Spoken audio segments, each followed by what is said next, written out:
morning meeting off. And before we do, I just want to confirm we got Supervisor Brandon on Zoom. Are you there with us, Brandon?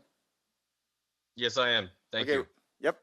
I'm going to ask Supervisor Goldenberg to lead us in the pledge, and then afterwards, Jaron, if you would speak up for the moment of silence.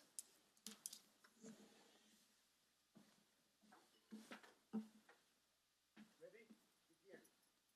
pledge allegiance to the flag of the United States of America and to the republic for which it stands, one nation, under God, indivisible, with liberty and justice for all.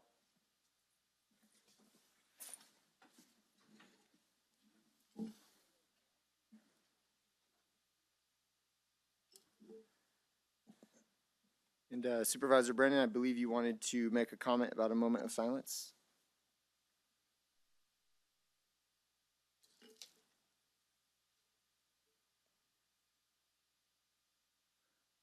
Are you there? If you are, you got to unmute.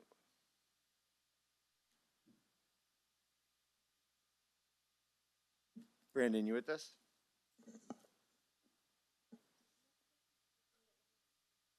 You're not hearing him? All right, we'll try one more time.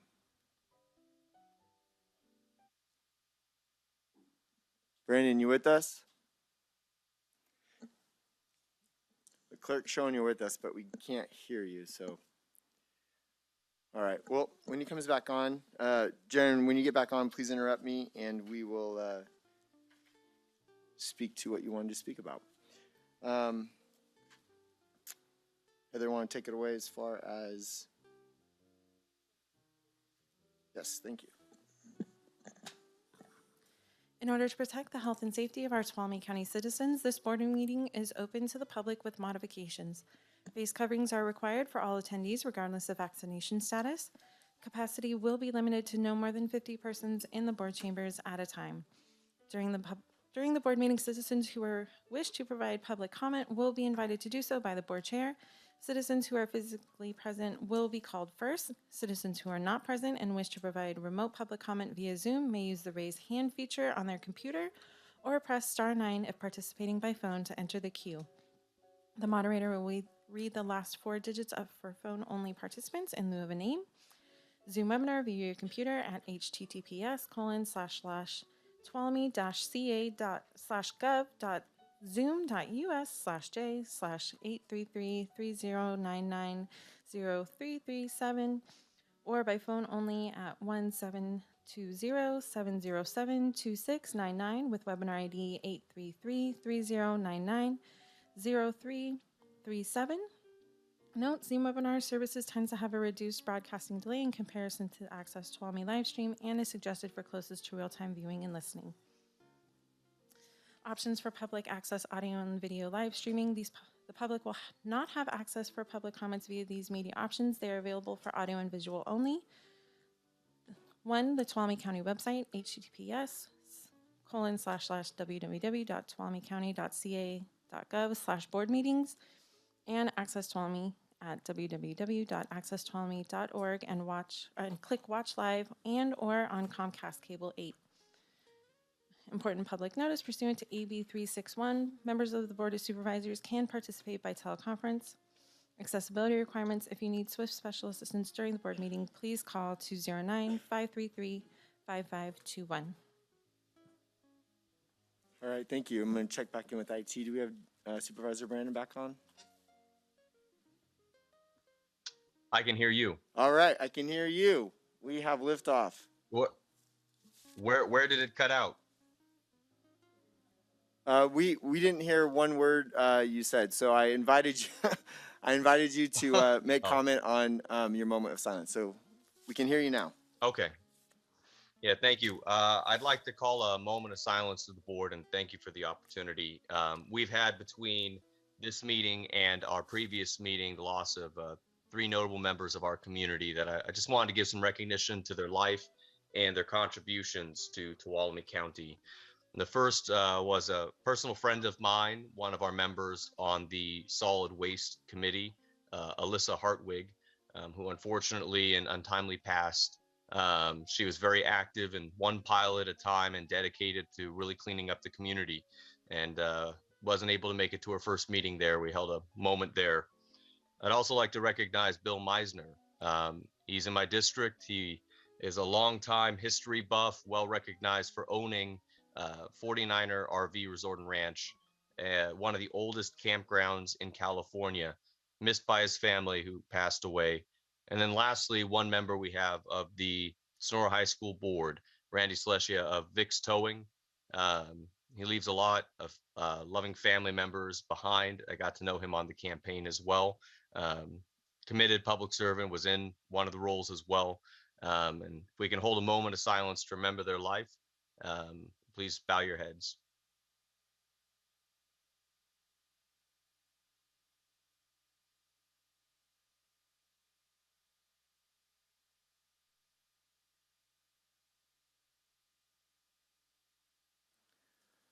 All right. Thank you, Thank you, guys. Mr. Chairman. Thank you, Brian, for bringing that to the boards and the community's attention. Greatly appreciated. Okay, so we are next going to go on with oral communication. So our board has about 15 minutes set aside for the public to come in, speak to the board on any item that is not on the agenda. So this is your time to speak on any item. You have up to 3 minutes. The clock will give a beep at 2 minutes. What's that?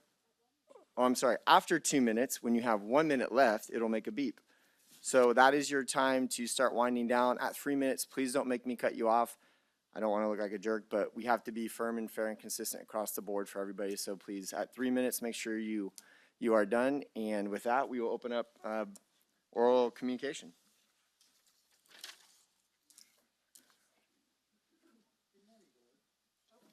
We need some audio. There we go. Good morning, Board. Bob Kirk from Ewok Village.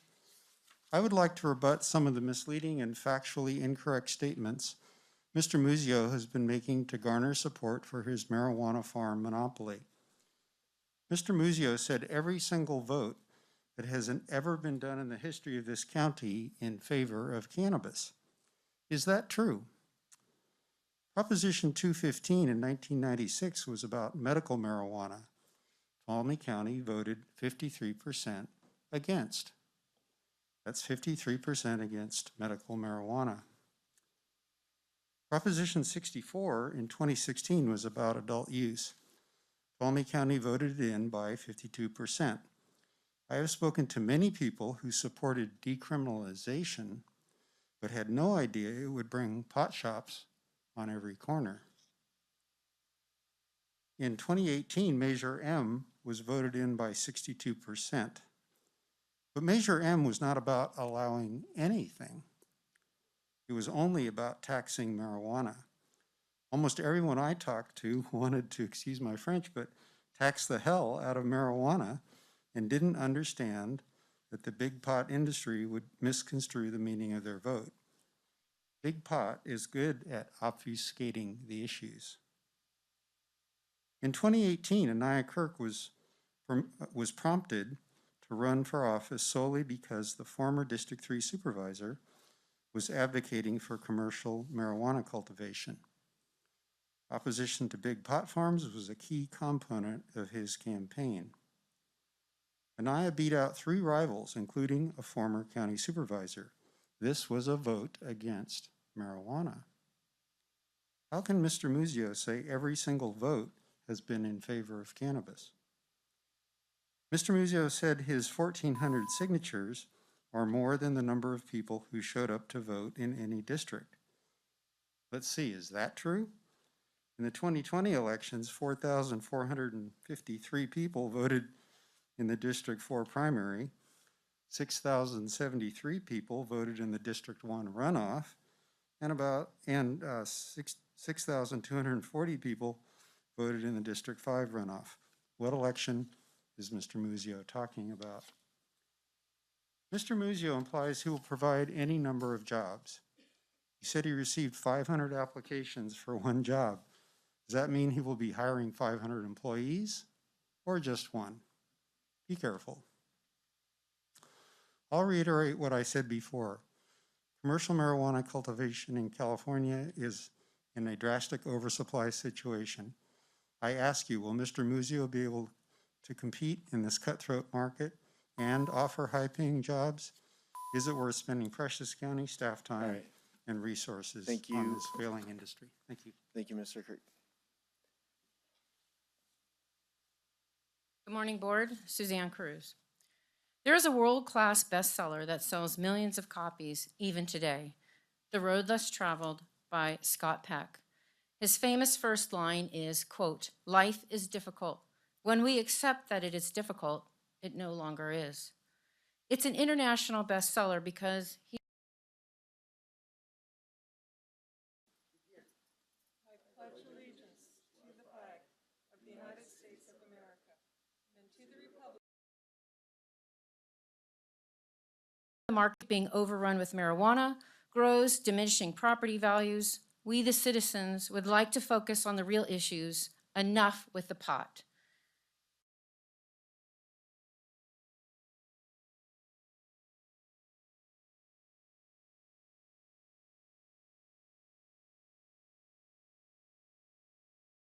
for which it stands, one nation, under God.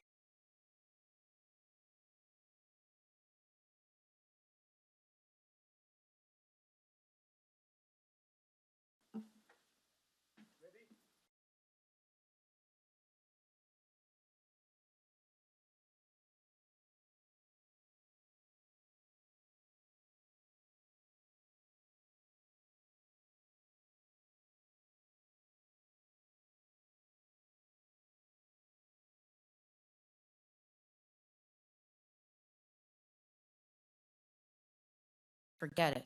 Military. My daughter, the fighter pilot, innocently bought protein shakes containing hemp for her workout. She later had to dump them out, discovering that no one in the military can consume any sort of marijuana product. If she had consumed them, she would have been fired. Loss of a job. This rule also applies to firefighters, police officers, to name a few, and I'm sure surgeon might be on the list. There is no responsible way to consume this drug, and the professionals know it. To think teaching our children about how to consume it responsibly, something that could later result in them losing their jobs, is the height of irresponsibility and flat out lying to them. Thank you.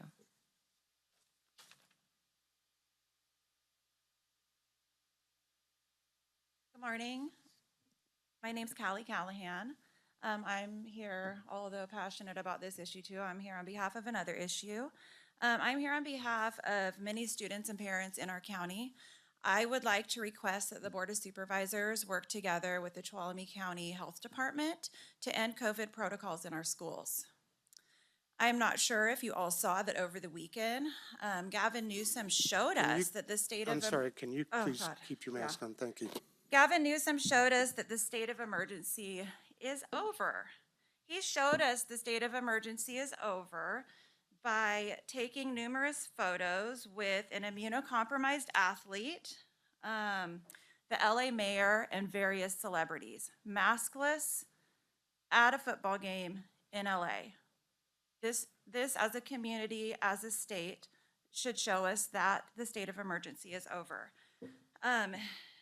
If the COVID state of emergency is over for athletes, celebrities, government officials, it needs to be over for our school children. Please, please, please work together to end masking, testing, and continual quarantining of our youth. We've quarantined children who don't have symptoms. We've quarantined children who have been exposed to somebody. The quarantining and loss of school instruction time needs to end. The testing of student athletes to be able to just play their sport and practice needs to end.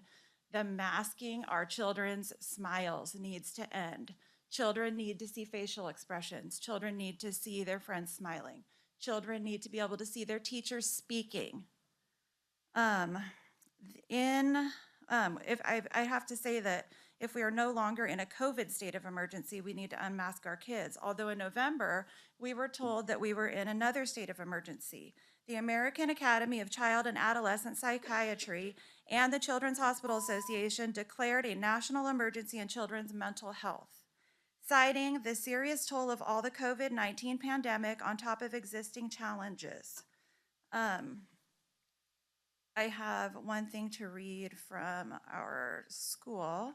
This is part of an email that came out in November. Currently, we are experiencing many students who are reporting mental health emergencies, including suicidality, self-harm, substance use and abuse, mental physical abuse. Although we are aware that all students may benefit from our mental health services due to the large number of students in crisis, our priority is to serve these students at this time.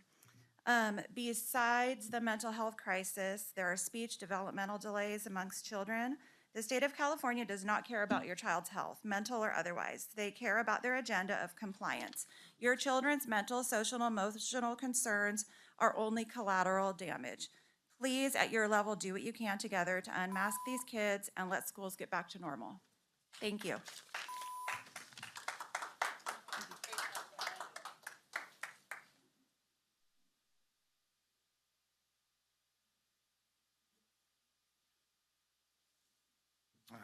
Good morning, I'm Jeff Musio with Hazy Bulldog Farms, trying to get a cannabis farm passed in the area here. I'd like to respond to some of the stuff.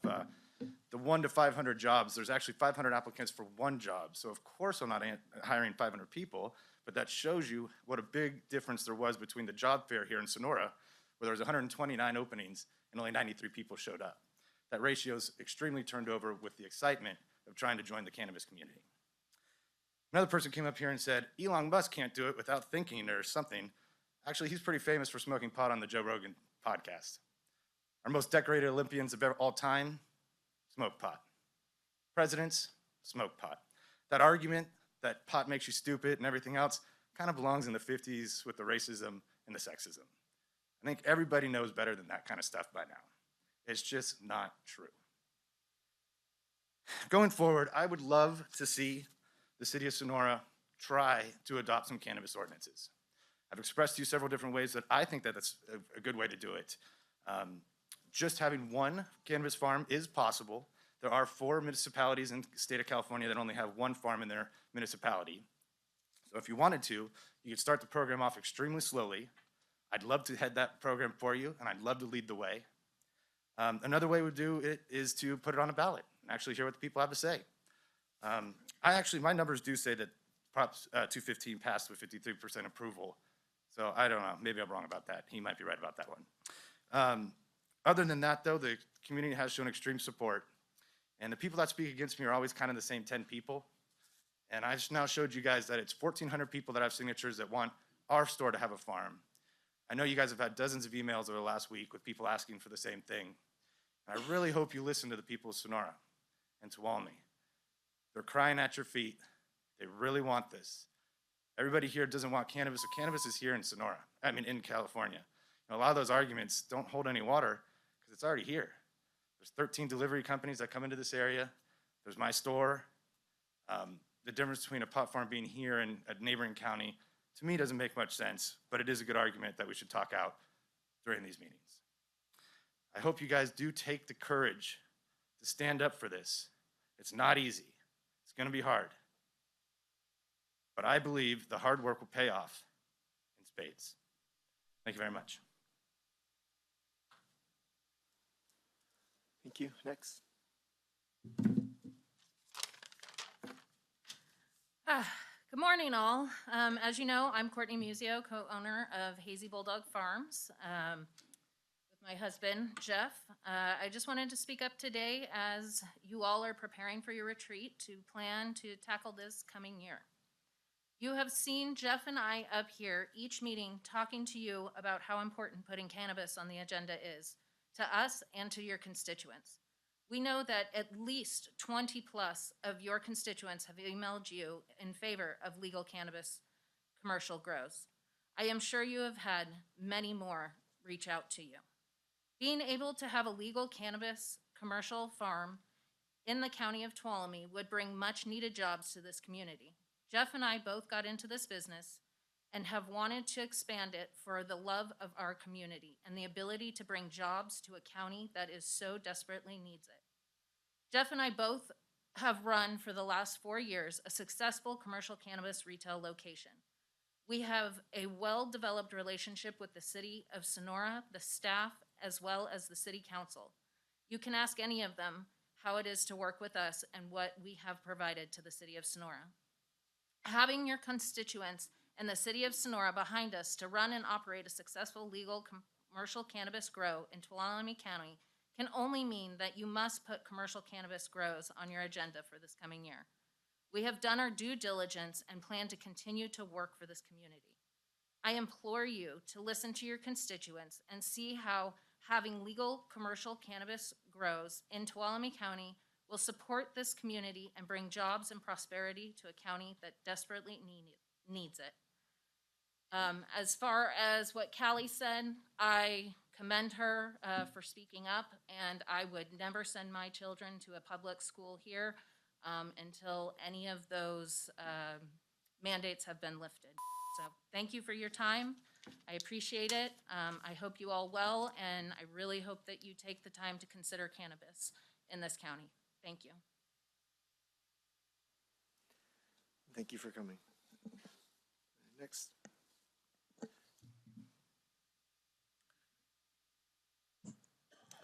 Good morning. My name is Melinda Fleming. I'm a constituent of District 2. Please do not allow Jeff Muzio to bully the board with threats for the potential of shutting down meetings. That's a quote from him. If he doesn't get put on the agenda to campaign for his pot farm. Muzio is only concerned about one thing, making money. He doesn't care about the public good, what your constituents want, or anything resembling community welfare. He wants to make big bucks and doesn't care if he misrepresents the public to do so. I do not want a legal pot farm in our county. We have enough problems with illegal ones. We do not need to add to the problems. Statistics tell us that legal or illegal grows create a suction for illegal activity. Crime rates will go up. We don't need or want that in our community. If you have ever lived near a grow, even a small one, there are months when the disgusting odor prevails. There are periods of time where it persists 24 hours a day, especially during warm weather. I can't imagine there would be a neighbor who would be willing to put up with the stench. When we are blessed with mountain air that smells like fresh pine, why would we want to pollute our air? This is not good for our aesthetics or our health. Mr. Muzio can claim good jobs all he wants. This isn't a sustainable industry. Look at places like Colorado. After the initial burst of activity and the novelty wore off, one after another pot farms and shops closed their doors. Mr. Muzio is in this for the fast cash. He won't care what happens to his employees when things go south. Those benefits he claims to give will dry up. Being a good neighbor means we consider others' needs. If the stench and the crime could be contained to Mr. Muzio's property alone, there might not be so many reasons to prevent this. But we know that isn't the case. There will be stink and crime. There will be promises made that can't be kept, and there will be repercussions that we will all suffer. Please do not consider allowing commercial cultivation in Tuolumne County. Thank you.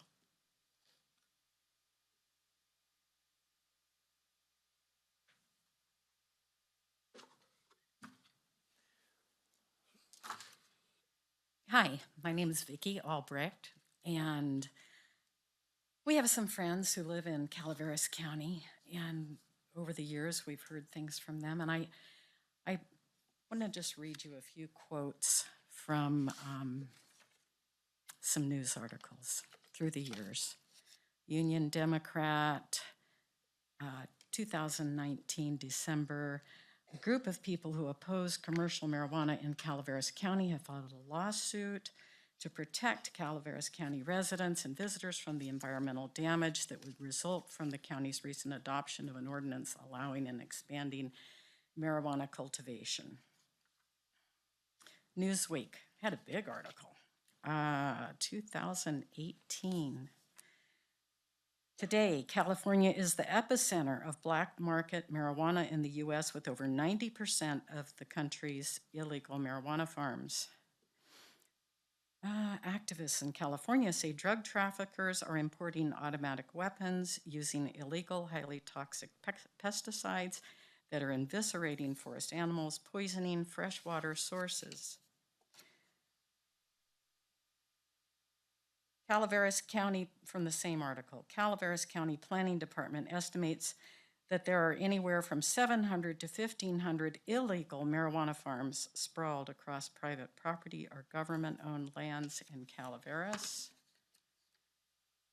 Calaveras County Sheriff's Department, over 80% of the people we arrest in these grows are here illegally from Mexico. Many are from Michoacan, a drug war ravaged state in the western part of the country. It goes on and gives a lot of evidence of the cartel. These are the illegal ones. Now, I know that in our county, we're talking about legal, but what happens is when you bring in the legal, many, many illegal farms come in also. Articles go on talking about local ranchers who have to arm themselves to protect themselves. I heard that from friends.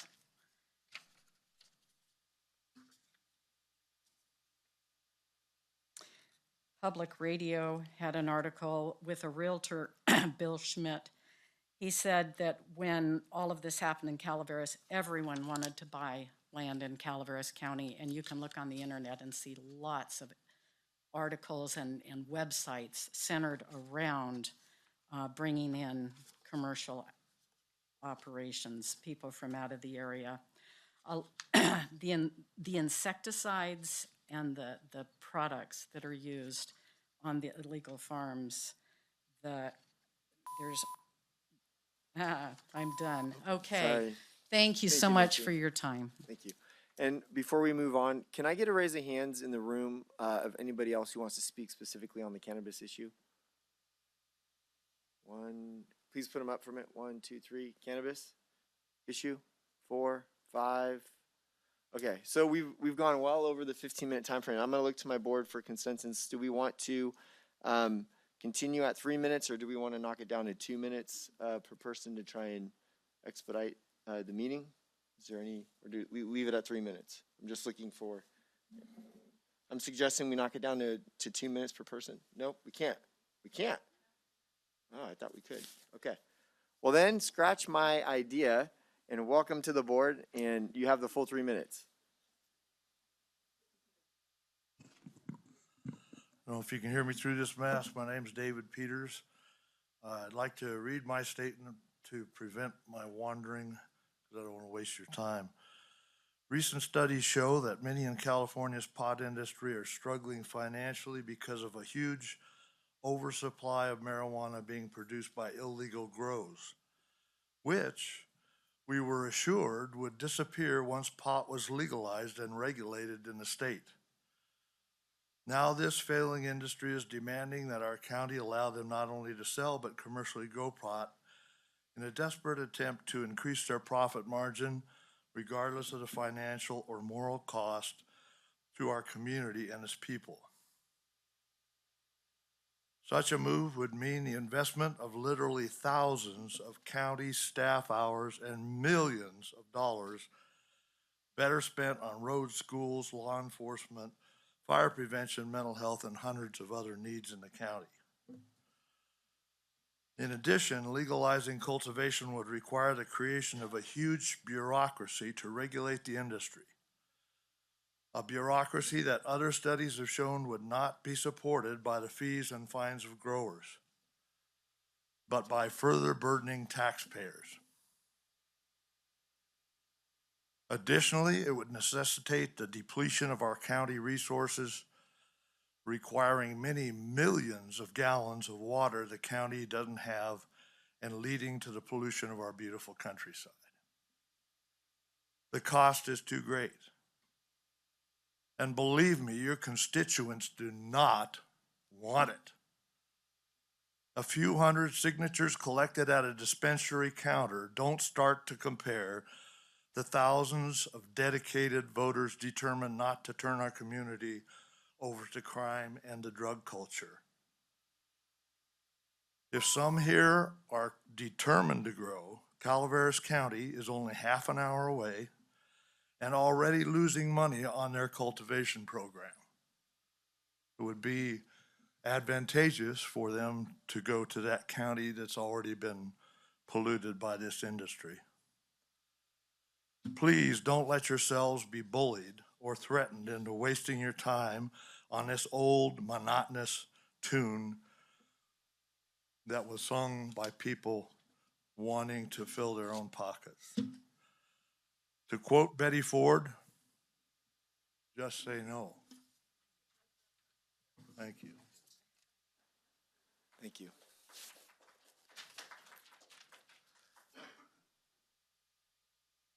Hello, everybody. Hi, and I'm back again. This is John Flynn. I'm the political watchdog here, and I come in here at least minimum once a month, except for December. I was giving Ryan Campbell a break, a Christmas present. I didn't yell at him.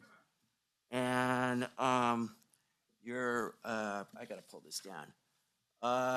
Senate Bill, California Senate Bill 13. Can you please put your mask up? Thank you. I'll try. All right.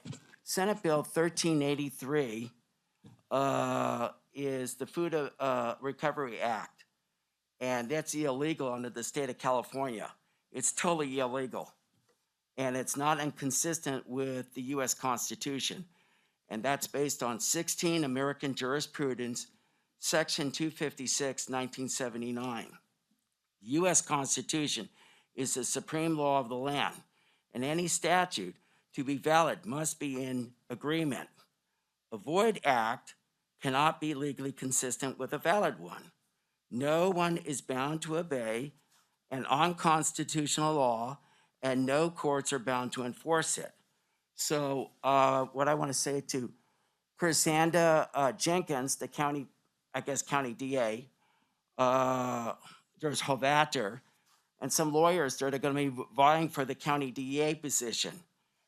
And your job is to defend the county residents who are mixed up with the Food Recovery Act, restaurants, grocery stores, the bagel bin, anybody that's mixed up with food.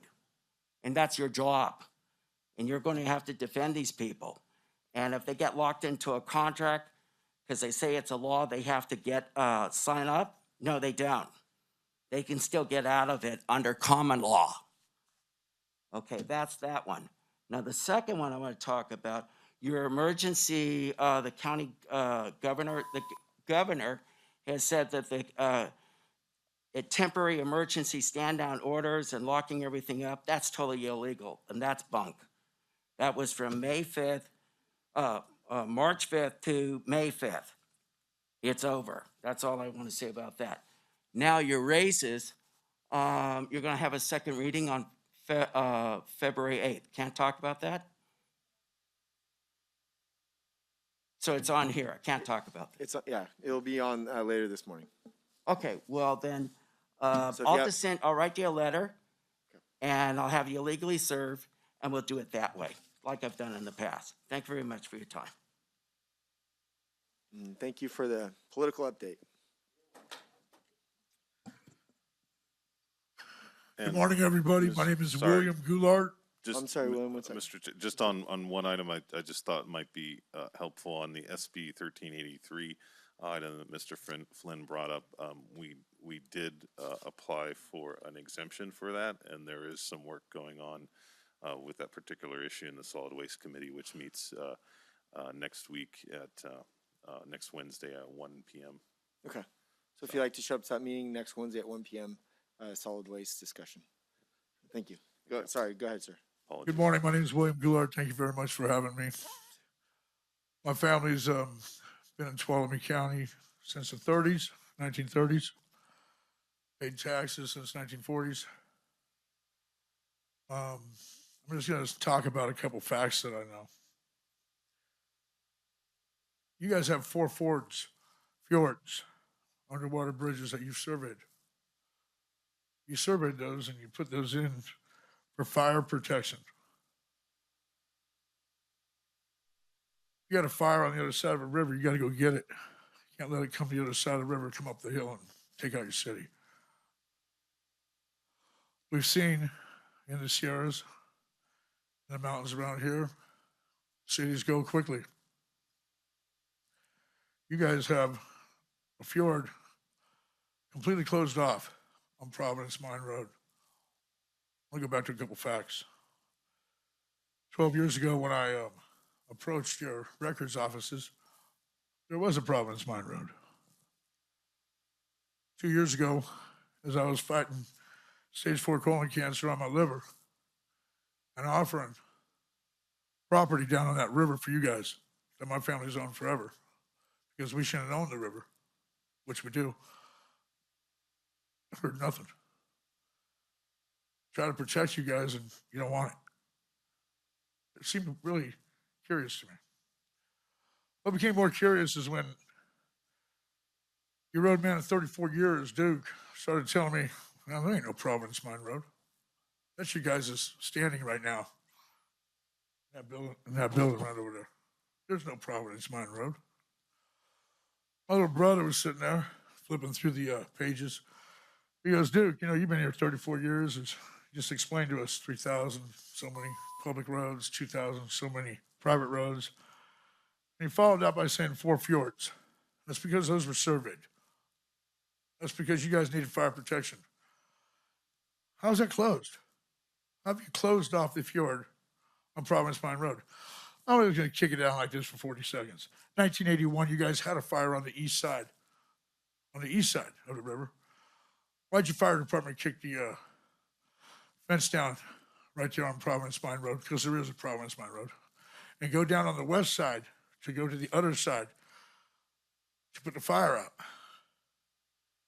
Well, any fireman will tell you because that's the way you do it. Why is the fjord blocked off going down Providence Mine Road?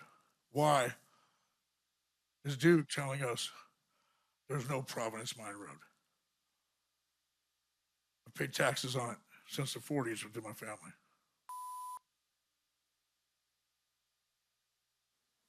All right, thank you. Can I suggest that you meet with Dory? She's our OES coordinator in the back, and go on out and talk to her. Get more information.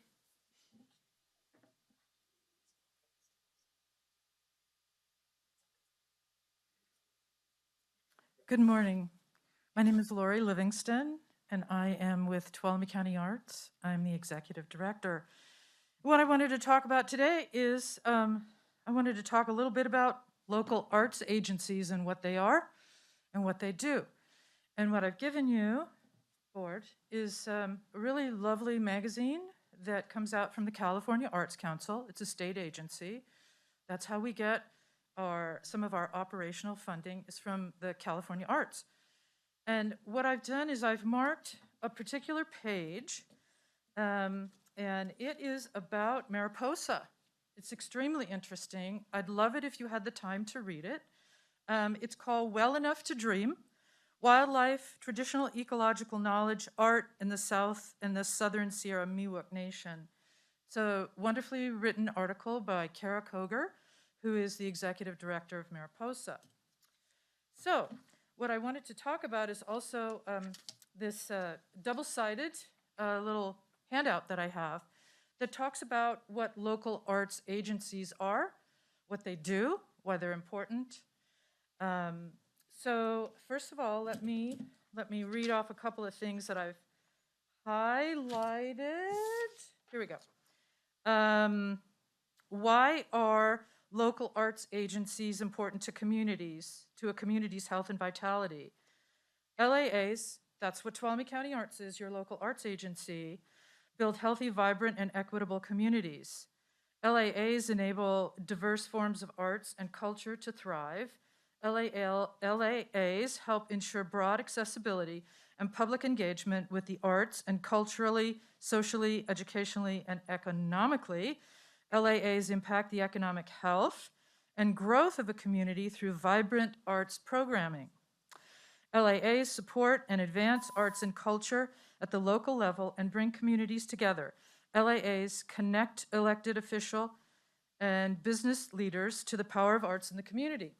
So, on that note, I hope that some people in the audience and you have this handout will pick that up so you know what we can do as an arts agency. And I'd also like to invite you all to an event that is supported by the National Endowment for the Arts, which funds Poetry Out Loud. This is a high school contest for recitation of poetry. It's February 8th. It's free. And it is Poetry Out Loud at Fallon House from 6 to 8 p.m. We invite you all. It's really exciting to hear the high schoolers. It's filled with emotion, filled with energy. It is free again, and masks and social distancing will be required. Thank you so much. Thank you. Morning, Board. My name is Timothy Morton. I'm a local businessman. I'm also a property owner and a public servant. And I'm here to not support the cultivation of cannabis in Tuolumne County. I just have a few questions I want to leave with the board. I'm not going to get into the moral debates or the whys or why nots of cannabis. I want to ask you guys to consider these questions as you go through your meetings. If there's an oversupply of cannabis in California driving up the black market, then why do we want to add to it in our county? Would the revenues gained from this offset the cost of regulation, or would the black market interfere with those revenues gained? Okay. And can the county afford the potential costs that will come from regulating cultivation? I'm talking about water, talking about fire protection, law enforcement. Do we have the infrastructure? Do we have the monies, the fiscal means to handle the repercussions of all these things that will come through this cultivation of cannabis? I appreciate that Mr. Mazzio wants his own supply of cannabis. I'm a business owner. I understand what it is to want to be efficient, to sell and to create wealth. I understand that. But at what cost to our county? Are our property values going to go down? Are our neighbors going to leave because of smells from that cultivation of cannabis? Is there going to be more law enforcement activity in our neighborhoods because of that cultivation cannabis? These are all things that we need to keep in mind. If the board looks at this at the end of the day and they determine that it's fiscally okay, what will you do at that point? That's up to you. You got a hard job. And I appreciate every one of you and the job that you do. But I will say this, will you use the money that I pay in taxes and the rest of your constituents' money to help to regulate this industry that the majority of us, I would say, don't want here in Tuolumne County? Thanks. Thank you. Good morning. My name is Ed Greer. Allowing drug growers to grow marijuana crops in Tuolumne County would be suicide for our kids and our community and our future. Why would any mature adult be foolish enough to allow such a thing? I'm speaking from experience when I say, when I was going to college, I was introduced to weed.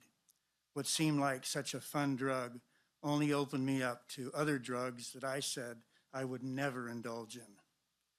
Fortunately, I was able to extract myself from that harmful environment before, like some of my other friends who lost their lives and their future.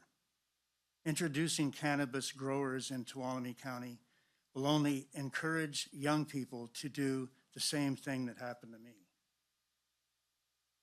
To experiment with drugs, possibly ruining their lives and any opportunity to making something of their future. I certainly don't want to see the drug industry planting its footprint in our beautiful community and county. We have enough problems already with drugs in this county. Promises of jobs and money into the county and city coffers only creates another money addiction. What is being considered here is a dark seduction of ignorance and the lure that will catch many young people and weak adults into an element that they might never find themselves out of. Not to mention the degradation and moral depravity that always follows drug addictions. If you have any humanity, say absolutely no to cannabis cultivation in Tuolumne County. Thank you. Thank you. Is there anybody else in the room after these two gentlemen? Okay. Good morning. My name is Don Nessel. Appreciate the opportunity to speak. I'm concerned that a return to normal or traditional culture as far as lifestyle and relationships is concerned is being delayed by a lack of accurate information. There seems to be a lack of studies as to whether the narrative generally accepted as true is indeed true. Talking about the narrative about the sickness and how we should respond to it and how we're going to get out of it. I would like to draw attention to a document titled The Great Barrington Declaration. It is a statement created and signed by 15,700 public and medical health scientists, infectious disease epidemiologists, 46,400 medical practitioners, and 858,000 citizens. The center of the document is a statement. The statement says the most compassionate approach that balances the risks and benefits of reaching herd immunity is to allow those of minimal risk to live their lives normally, to build up immunity to the virus through natural infection, while better protecting those who are at higher risk. This is called focused protection.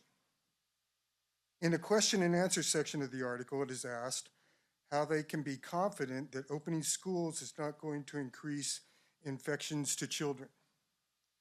In response, the scientists referenced the response of Sweden to the pandemic. At the height of the pandemic in 2020, Sweden kept schools open and daycare centers open for children ages 1 to 15. Among its 1.8 million children in that age range, there were no deaths from COVID-19. There were only a handful of hospitalizations. The children wore no masks and were not required to distance from one another. They were also advised to stay home if they felt sick. Sounds familiar, sounds like what I grew up with. Copied from the Great Barrington Declaration on Google. I made a copy for you guys. You really should check it out. Thank you. Thank you. You can, Mr. Nessel, you can leave it with the clerk of the board. All right, next. Mr. Chairman, board and staff, thank you for giving me a chance to tell you a little story that I wrote this morning. My name's Mike Albrecht. There was a beautiful little community up in the mountains, and people loved it, and it was well protected. It was protected by 5 guard dogs stationed around the perimeter. Guard dog number 1 was the sheriff. Guard dog number 2, the chief of police. Guard dog number 3 was the superintendent of county schools. Guard dog number 4 was the healthcare workers, and guard dog number 5 was the community at large. The job of the guard dogs was to protect the community. They listened to issues and made recommendations to politicians. One day at a guard dog meeting, guard dog number 5, who represented the community at large, said, "I no longer want to be called guard dog number 5. I want to be called Hazy Dog." The other guard dog says, "What? That's a strange name. We're guard dogs, not hazy dogs. Hazy dogs make it sound like we don't see clearly." "Well, I want to be called Hazy Dog." So since the other guard dogs didn't want to appear insensitive, they said, "Okay, you're now Hazy Dog." Short time went on, and Hazy Dog brought an idea to the guard dog meeting. Hazy Dog said, "I think we should start cultivating commercial marijuana in our little community. We'll bring a lot of jobs and money, and people will love it." Guard dogs number 1 and 2, sheriff and police immediately spoke up. That's a really bad idea. That's been tried and that leads to crime. Guard dog number 3 said, the superintendent of schools said, this is going to be really bad for our public schools. Our kids' academic achievements could fall. It'll be tough to try to police it in our schools. It's bad. Guard dog number 4, the healthcare worker said, this is going to be bad for public health, wherever it leads. Please don't go down this road. Hazy dog said, but it'll bring money. We need that, right? So the guard dogs were called before the city council, and to their astonishment, guard dog number 5, hazy dog arguments prevailed. I haven't written the last chapter of this story because it's playing out before the County Board of Supervisors right now. And we'll find out soon enough, but it already has a title.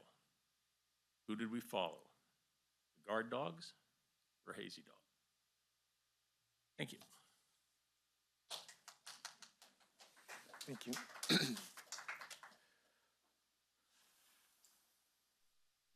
Hello. Was here a while ago, and this is not about cannabis. I'm trying to get information from anybody here about an issue where there has been a neighbor who has been found in opposition of compliance and been given a notice to move his big metal shed that he placed in the front of his property that is partially on the county easement, and it's on a cantilever. There wasn't even enough land. They cantilevered it out, and it's there on the hillside that everybody sees, and he's been told to move it. Now,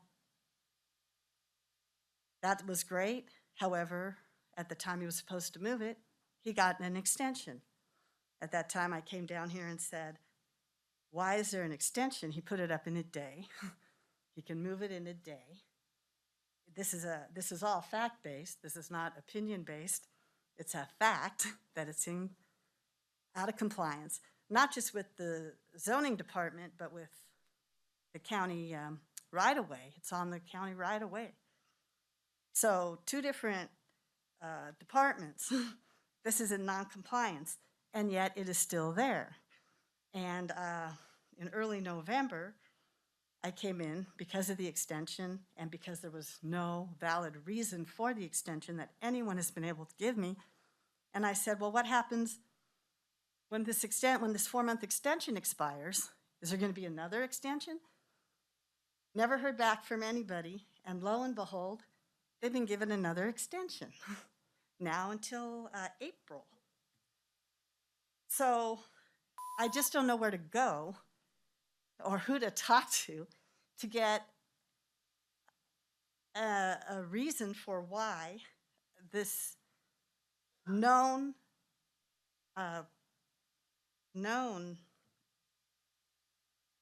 what's the word? I mean, non-compliance is being allowed to stay there. And I don't know what to do other than to come to these meetings since I can't get anybody to have a discussion with me about why this shed is still there. So, thank you. Okay, and I'm going to, is there anybody from CDD here? Yep, okay. We have a staff member who will work with you, and we'll leave it at that. So thank you for your comments. Thank you, Liz.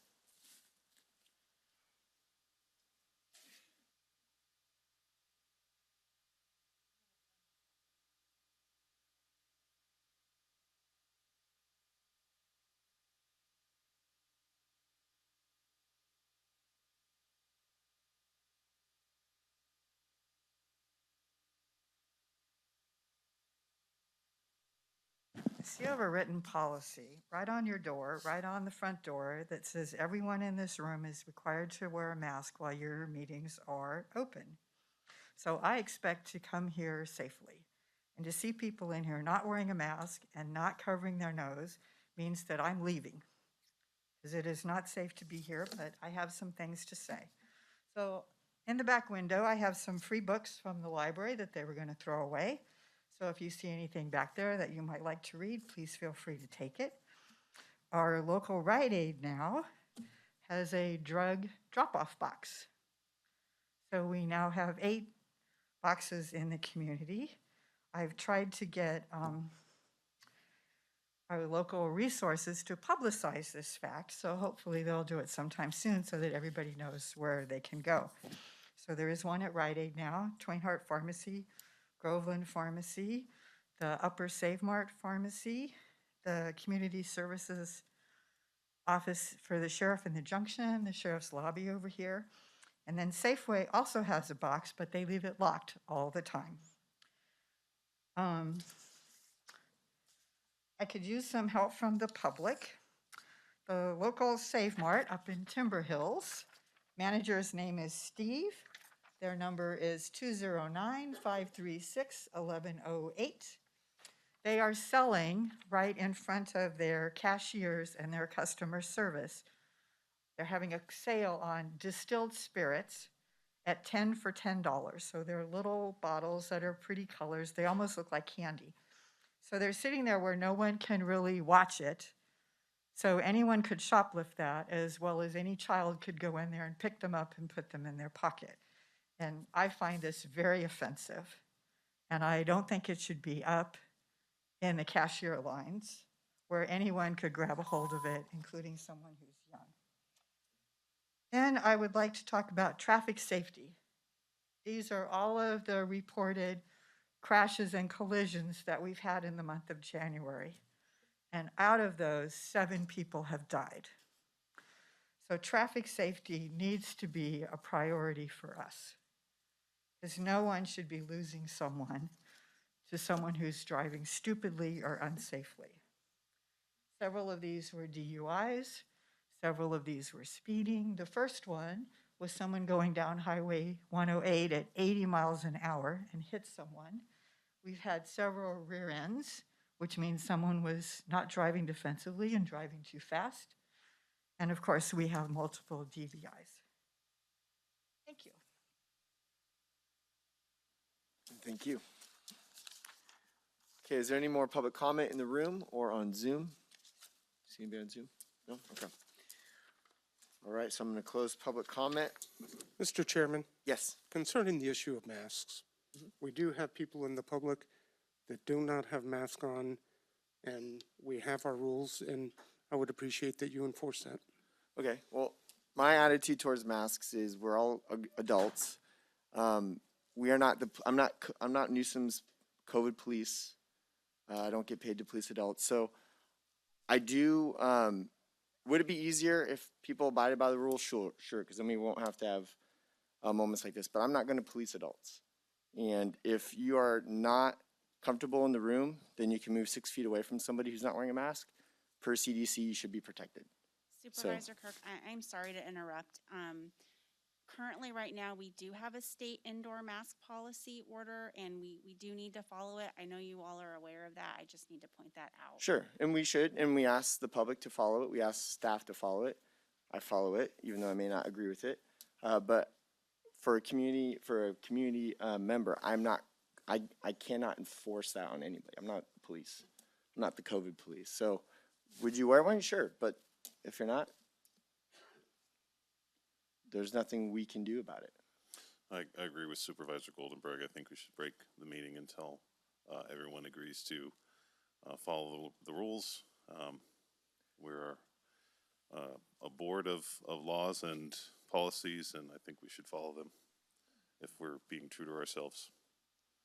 Okay, well, I don't agree, but I would like the majority of the board to speak if they want to stop the board, stop board government business on behalf of somebody not wearing a mask. I think this is ridiculous. For this moment in particular, we do have a policy on the books. I don't think it sets a good example for us to not follow or enforce our own policies.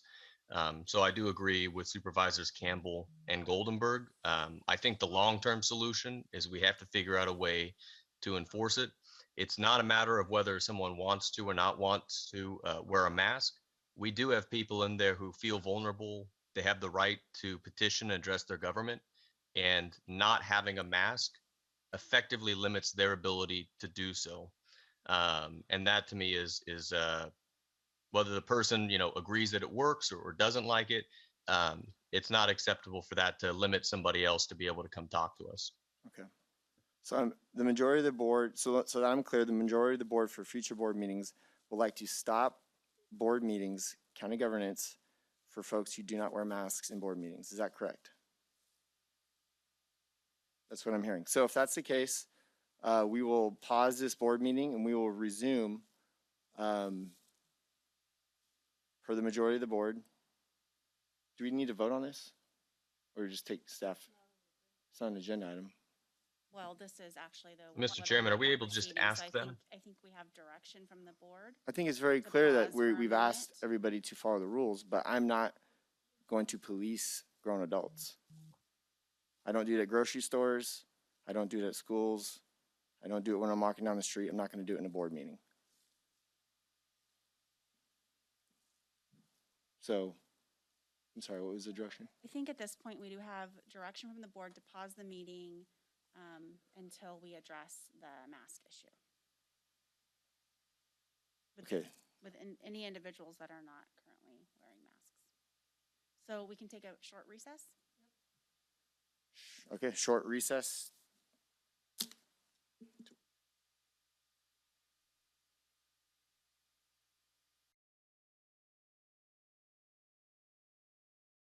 Masking in county buildings.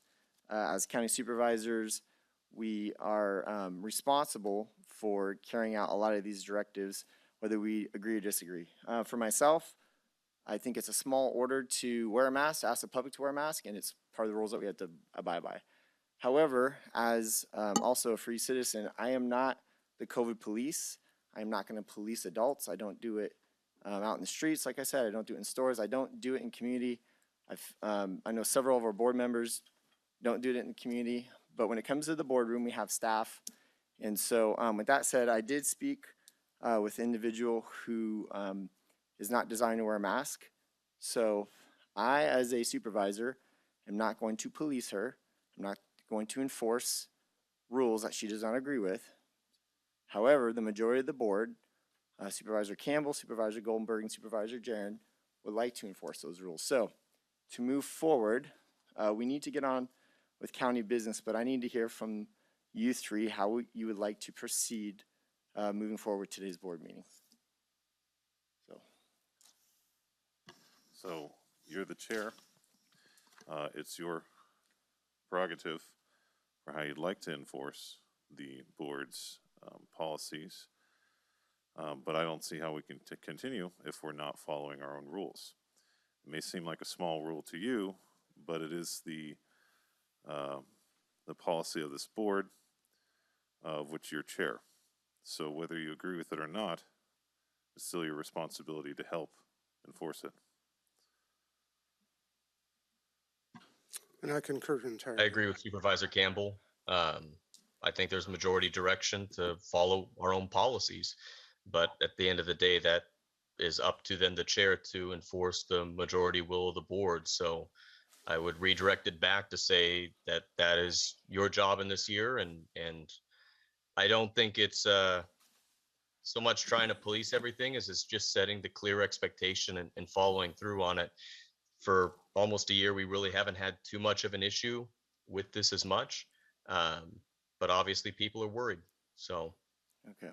Supervisor, Sarah, would you please? Yeah, I'm sorry to interrupt. So the board procedures do say that the chair can control kind of the process of how the meeting flows, but the majority of the board can actually overrule the chair on certain items. So I am curious if maybe we need to take another recess so that the CAO and I can have a conversation with you as the chair regarding this matter, because as you know, we do have the state law that we are required to follow. We have county policy that we are required to follow.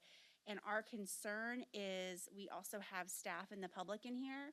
And we are under Cal OSHA regulations required to have a safe work space. And when we have people in here that are not masked, we are not following those rules. We are leaving the county open to liability. Sure. So you suggest we take another break to talk about, How the rest of this meeting is going to proceed. well, how do we do that if we don't have because I've made it very clear. It's funny that you three want to put up here and shut down a meeting and then point the finger at the chair. I've made it very clear. I am not going to enforce, I'm not Governor Newsom's COVID police. So I'm not going to enforce any mandate on any individual who's a grown adult. It's insane. So if you as a majority want to rule and you want to call the sheriff and have her arrested, go for it. I am not going to be a part of this. It's simple. Supervisor Kirk, could I just, what I would think would be good if we could just chat with you, take a break, and then if we can't arrive to an agreement here is, what we can do is you could stop the meeting. These things can be pushed next week. We can actually have a discussion about this next week in which then you can all have a time to talk about it together. And we wouldn't be putting the county at further liability, and it's significant financial liability if we were to proceed with the way things are going So today. you suggest we suspend the remainder of this meeting today or just have a conversation first? I would have a conversation. Okay. If we cannot arrive to an agreement, then you would suspend it for the day. And we could put all of these items, could go back. We could still do the closed session if we wanted, but it's not until 1:30 because it's an appointment. But the rest of it, then we could have a conversation on the 8th about this, and we could arrive where you could actually have it here. You can't do that amongst the 5 of you right now. Can we do it under COVID? We have a presentation. Chairman Kirk, one comment that I wanted to make too. We have a policy on the books. I just want to say that I think as we talk about this, to try and de-escalate it and not try to make this a big political fight and issue. This is a matter of, the policy. It's a matter of the liability. I know that there's differences in opinions there too, but I'd hope that in enforcing that and bridging that gap of disagreement, we can have somebody kind of neutrally manage that discussion. It's very hard when I think it's the conversation is being run by somebody that also has a very strong opinion on it. And I do recognize, and I know you have very strong beliefs on this. And I Okay, don't mean to don't bring up disparage beliefs that. and strong opinions. I made it very clear. I have no problem asking the public to wear a mask. It's the laws that we're supposed to abide under. What you guys are asking me to do as chair is to enforce the law on a free citizen who is sitting in a board meeting. The sheriff's here in the room. If you guys want to direct the sheriff to escort the lady out, now's your opportunity. This is not political. We are now wasting governance time on getting county resources and time, and so a 5-minute conversation is not going to change my opinion. The sheriff is in the room. If you guys would like to direct the sheriff to walk her out, now is your opportunity. Jaren, would you please like to go first? Supervisors, may I please speak to this issue? So obviously, as your board knows, the sheriff has his own discretion and authority, and he will make a decision about what he thinks is appropriate to do under these circumstances. The board can't direct that. What we would recommend as staff is that because the meeting is being interrupted right now, we ask all of the public to step out into the lobby, and then one at a time they can come in, they can hear everything that's happening, they can watch everything that's happening. It will allow the meeting to proceed, but we do need to make sure that we are providing a safe workspace for all of our staff and the other public that is here. So that is one option that we will offer Okay. that would allow the meeting to continue today. That's my main concern, is we need to continue doing our business. That's what we're here to do. So 5-minute break? Okay. Well, we will return at 10:31 on the dot. I'm sorry, 32. Not 31.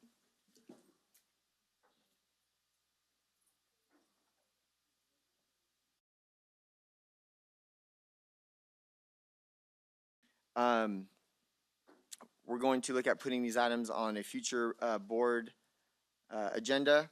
We are going to have a 1:30, we are going to continue with our 1:30 closed session public employee performance evaluation. Again, that'll take place at 1:30, but we're going to take a pause. We're going to review policies, and that will adjourn the rest of this board meeting for today. Well, at 1:30, we'll come back in to Yes. allow public comment on that one item. All right. So that's it.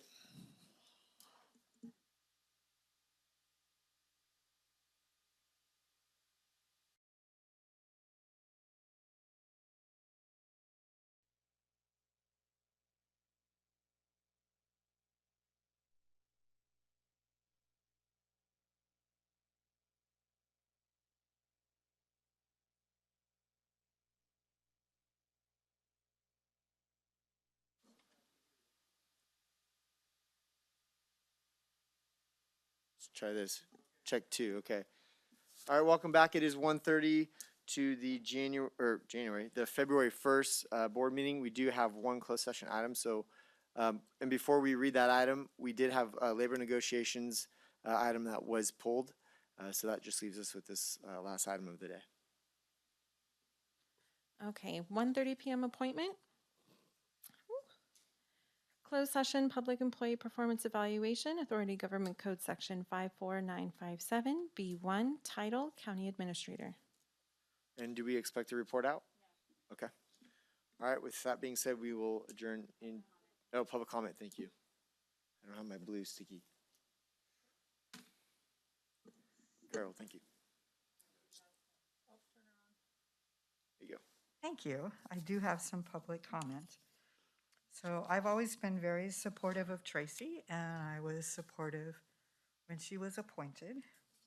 But I do have an issue that I would like to raise. So the number one thing you have to do as a leader is to bolster the confidence of the people that you lead. And today is the 4th meeting that I have been at where, as a member of the public, I've sat in the audience and been either embarrassed or humiliated or just appalled at behavior that I've seen up here. And you can have whatever personal feelings you want to have, but when you're sitting up there, you represent all of us, and you need to support your staff. And I expect the CAO to also support the staff. And when I see the staff end up in an argument, to be publicly flogged, to be questioned,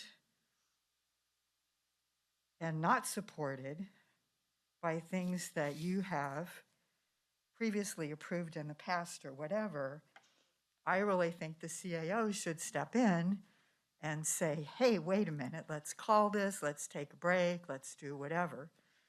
But I have watched people here be insulted and humiliated, and I find that very offensive. So I expect, and your staff and everybody, the community is watching you, and they see this and they hear this. So I expect the CAO and the deputy CAO to step in and protect their staff. And when they don't, that's a problem for me. Okay, thank you for your comment. Do we have any other, no comment in the room? Anybody on Zoom? No hands raised, okay. And I'm sorry again, will we expect a report out? No? Okay. All right, with that being said, I will adjourn this portion of the meeting and go into closed session item.